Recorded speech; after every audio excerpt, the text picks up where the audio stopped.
Good morning po sa inyong lahat. Batiin natin ang mga katabi natin. Good morning.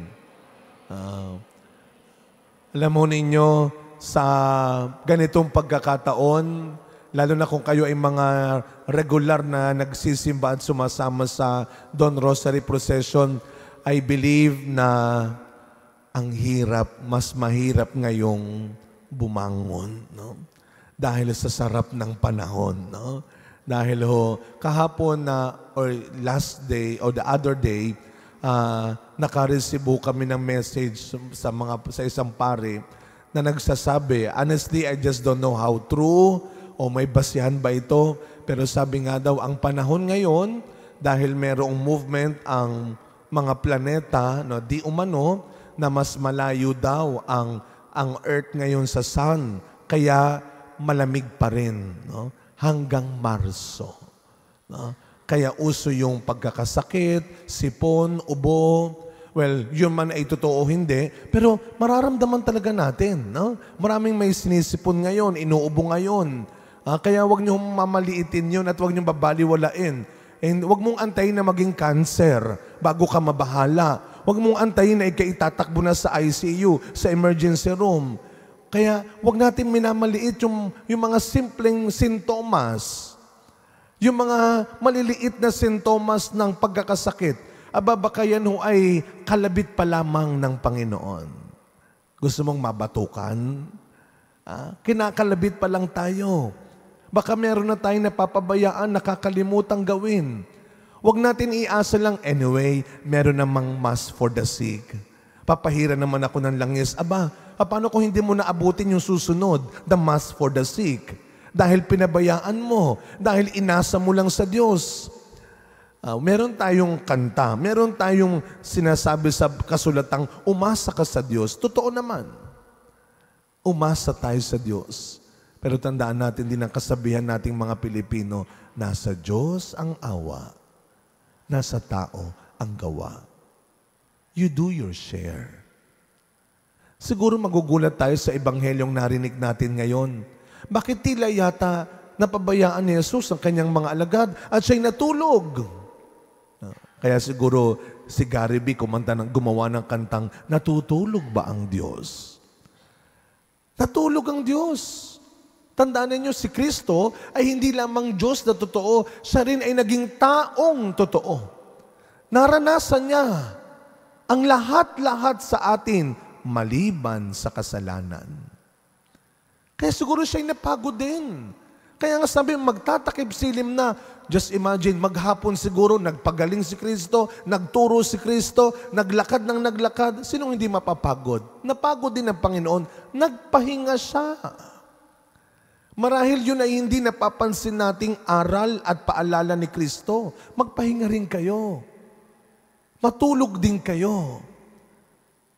Kaya nung dumating ang unos, ang bagyo, natakot kagad yung mga alagad. Siguro kung lahat sila tulog, anong pwedeng mangyari? Lumubog ba sila? Siguro hindi. Dahil ililigtas naman sila ng Diyos. Dahil kasama nila ang Diyos. Kaya nga, lagi ko itong pinapaalala sa sarili ko muna, bago sa iba. Hindi mo kaya lahat. Hindi ikaw lahat. Ito, lagi kong nababanggit. Gagawin mo lahat, kukunin mo lahat. Pag napagod ka, aawahin mo lahat. Ano ka ba? Huwag mong kunin lahat. Kasama mo ang Diyos. Alam niya kung ano ang para sa iyo at dapat sa iyo. Meron kaming subject noon sa seminaryo. Total kakatapos lang ng Chinese New Year. Meron po kaming Chinese philosophy noon. Meron ka nang natutunan na iba't ibang mga aral ng mga filosofiya nila. At merong isang turo sa amin doon. Ito po yung aral niya. The rectification of name. Ibig sabihin, kumilos ka ayon sa iyong role. Ibigay mo sa kanila yung sa kanila. at gawin mo yung sayo. Rectification of name. Kaya ito'y magandang paalala sa atin ngayong umagang ito sa pagsisimula ng buwan para sa mga may sakit. Kagaya ng nabanggit ko, February 11, Feast of Our Lady of Lourdes. At alam mo natin na siya ang tinatawagan din natin ang mahal na Birhen ng Lourdes kapag tayo ay may sakit. Baka sabihin niyo naman, ay hindi pala yung Assumption. Huwag ko kayo mag-away-away, iisang Mama Mary lang yon. Si Maria ay ating ina, lalo na sa panahon na tayo ay nagkakasakit. Alagang ina, alagang Maria.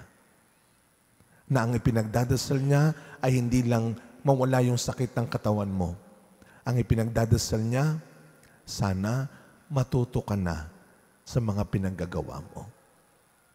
Sana wag mong sayangin ang panibagong pagkakataong ibibigay ng Diyos kapag gumaling ka na.